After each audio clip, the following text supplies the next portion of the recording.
Dhanbad rail मंडल इस बार फिर अव्वल स्थान प्राप्त किया है। न सिर्फ माल ढुलाई में बल्कि पैसेंजर ट्रेन से कमाई में भी धनबाद रेल मंडल ने अपना कीर्तिमान स्थापित किया और बिलासपुर को पीछे छोड़ते हुए फिर से एक बार एक नंबर पर खड़े हो गया है। नमस्कार, मैं धीरेन्द्र और आप देख रहे हैं mirror media. Dhanbad rail division की उपलब्धियों को लेकर डीआरएम अखिलेश मिश्रा ने शनिवार को जानकारी साझा की। उन्होंने बताया कि धनबाद डिवीजन 194.73 मिलियन टन माल ढुलाई कर बिलासपुर को पीछे छोड़ते हुए 23,773 करोड़ की कमाई की है, जो 2024-25 की तुलना से अधिक है। उन्होंने बताया कि पिछले वर्ष अधिक बारिश की वजह से माल ढुलाई में थोड़ी समस्या हुई थी, लेकिन फिर भी धनबाद डिवीजन की ओर से हर हाल में निर्धारित टारगेट को पूरा करने में सफलता प्राप्त हुई है। इस दौरान उन्होंने बरसात के मौसम में माल लोडिंग को लेकर विशेष तैयारी करने की भी बात कही, ताकि उन्हें इस प्रकार की समस्या से निजात मिल सके।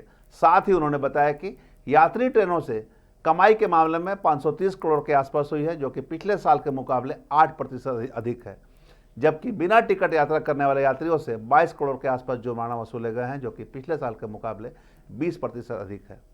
उन्होंने बताया कि धनबाद डिवीजन में विगत 6 महीनों में 20 से अधिक ट्रेनों का परिचालन और अलग अलग जगह स्टेशन पर ठहराव भी किए गए हैं, ताकि यात्रियों को बेहतर सुविधा प्रदान किया जा सके। साथ ही 180 किलोमीटर की स्पीड से ट्रेनों के सफल ट्रायल भी हुए हैं। वहीं उन्होंने यात्री सुविधा को और बेहतर करने की दिशा में कार्य करने की बात कही। साथ ही यह भी कहा कि आने वाले समय में धनबाद मंडल का और भी नाम ऊंचा होगा और भी बेहतर करने की प्लानिंग है, ताकि सुविधाओं के साथ साथ योजनाओं का भी बेहतर असर धरातल पर दिख सके। अचीवमेंट रहा है हाईएस्ट लोडिंग करने का, वो जो है वो एक तरह से बहुत बड़ा अचीवमेंट रहा है, क्योंकि better than last year loading है। और ईसीआर रेलवे ने भी जो है अपना लक्ष्य जो है जो पाया है अभी, वो भी बेटर देन लास्ट ईयर रहा है। तो परफॉर्मेंस वाइज तो बहुत अच्छा परफॉर्मेंस रहा है। जो हमारे पास हैंडीकैप पीरियड था वेदर के कारण, बारिश के कारण, जो काफ़ी लंबा ड्यूरेशन हुआ इस बार लास्ट ईयर, उसके कारण से लोडिंग लॉस हुआ है। लेकिन वो लोडिंग लॉस ने कोई डाउनस्ट्रीम इम्पैक्ट नहीं दिया। जितना टारगेट जितना ज़रूरत था कोयला पहुंचाने का, आज अभी थोड़ी देर पहले डीवीसी की मीटिंग हो रही थी, तो उसमें भी जो निकल के आ रहा है कि ऑलमोस्ट हर प्लांट के ऊपर एक्सेस कोल पहुंचा हुआ है। तो ऐसा कोई वो लॉस पीरियड हुआ, उस समय क्राइसिस आई थी, लेकिन जैसे जैसे इंप्रूवमेंट हुए और वो लॉस पीरियड हम लोगों ने यूज़ करा अपने इंफ्रास्ट्रक्चर स्ट्रेंथन करने का। RLSS कमीशन हुए हैं हमारे, लास्ट ईयर 2 हुए हैं और अभी इस साल भी 2 होने वाले हैं। उससे फ़ायदा ये हुआ कि आपका ऑल वेदर लोडिंग का एक प्लान बन गया, तो उसका काफ़ी बेनिफिट हमें मिला और आगे भी मिलता रहेगा।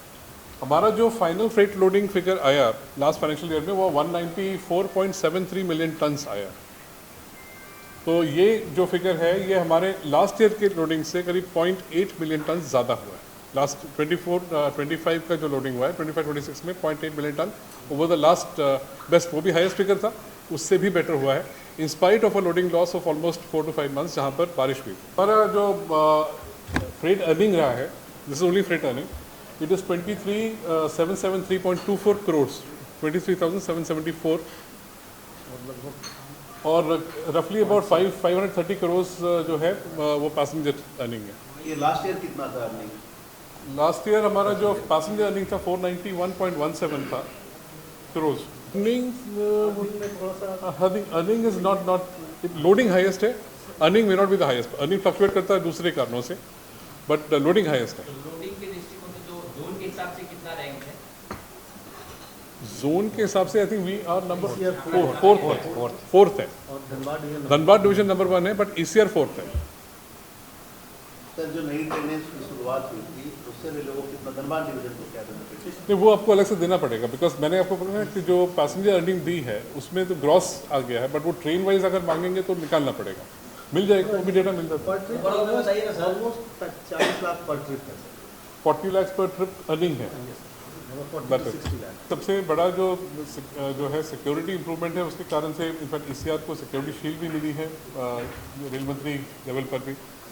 तो हमारी जो सिक्योरिटी टीम्स है उन्होंने काफ़ी मुस्तैदी से काम करा है। बहुत सारे रिकवरी भी हुई है, जहाँ पर लगेज का थेफ्ट हुआ है ट्रेनों के ऊपर भी, आपने सुना होगा। एक मेजर इशू है यहाँ पर बूटलेगिंग का, जो पूरा एक अभियान चलाया जा रहा है, जो इलीगल लिकर का कैरेज जो हो रहा है ट्रेन के ऊपर, वो भी उसको रोकने के लिए।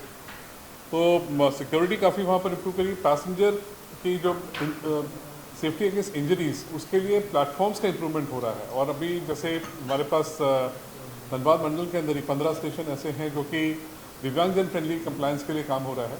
और जो प्लान है कि इस साल के अंदर हम लोग कुछ स्टेशन उसको कमीशन कर पाएंगे। अभी मॉर्निंग में रिव्यू कर रहा था कि क्या हम कर पाएंगे, क्या नहीं कर पाएंगे। अलग अलग इशू स्टेज के ऊपर वो आइटम्स हैं। जैसे जैसे कंप्लायंस होगा हम लोग बताएंगे आपको कि कौन कौन सा स्टेशन है। 15 स्टेशन जो अमृत भारत स्कीम के नीचे पैसेंजर एमिनिटीज़ इंप्रूवमेंट और दिव्यांगजन कंप्लायंस को लेकर के काम हो रहा है। तो अब सेफ्टी में जैसे है इम्प्रूव्ड रैम्प्स हैं, जो कि रैम्प्स आपको थोड़ा कम थकाते हैं। जो आपका दिव्यांगजन कंप्लायंस वाला जो रैम्प होता है 1:12 स्लोप वाला, उस तरह के रैम्प्स हैं। लिफ्ट्स हैं जो अभी नई कमीशन हो रही हैं, जैसे पारसनाथ में भी अभी आपको दिखाया भी एक नई लिफ्ट कमीशन हुई है। FOBs और चौड़े कर दिए हैं, जिससे कि FOBs के ऊपर भीड़ एकत्रित हो तो भी आराम से डिस्पोज कर। नॉर्मली FOBs 3 मीटर के आसपास होते हैं, 6 मीटर और उसके ऊपर के FOBs बन रहे हैं, तो 12 मीटर के FOB लगा रहे हैं हम लोग। और प्लेटफॉर्म हाइट्स जहाँ पर भी कम है, क्योंकि पुराना डिवीजन है, तो जो पुराना स्टैंडर्ड था वो 300 मिलीमीटर का प्लेटफॉर्म हाइट था। अब जो हमारा जा रहा है वो 700 840 जो स्टैंडर्ड हाई लेवल प्लेटफॉर्म जो बोलते हैं उसमें जा रहे हैं। और स्पेशली जहाँ पर स्पीड बढ़ रही है वहाँ पे कर रहे हैं, क्योंकि बलास जो निकल सकता है ट्रैक से वो भी प्लेटफॉर्म पे नहीं आना चाहिए, इसलिए हाई प्लेटफॉर्म ज़रूरी होता है। इसके लिए ये भी काम कर रहा है। बहरहाल देखना होगा जिस तरह से धनबाद रेल मंडल माल ढुलाई में नंबर 1 अर्जित कर रहा है, ऐसे में यात्री सुविधाओं और विस्तारीकरण को लेकर कितनी पहल धरातल पर की जाती है। लगातार इससे जुड़ी खबरों से आपको अपडेट करवाते रहेंगे। बने रहे मिरर मीडिया के साथ।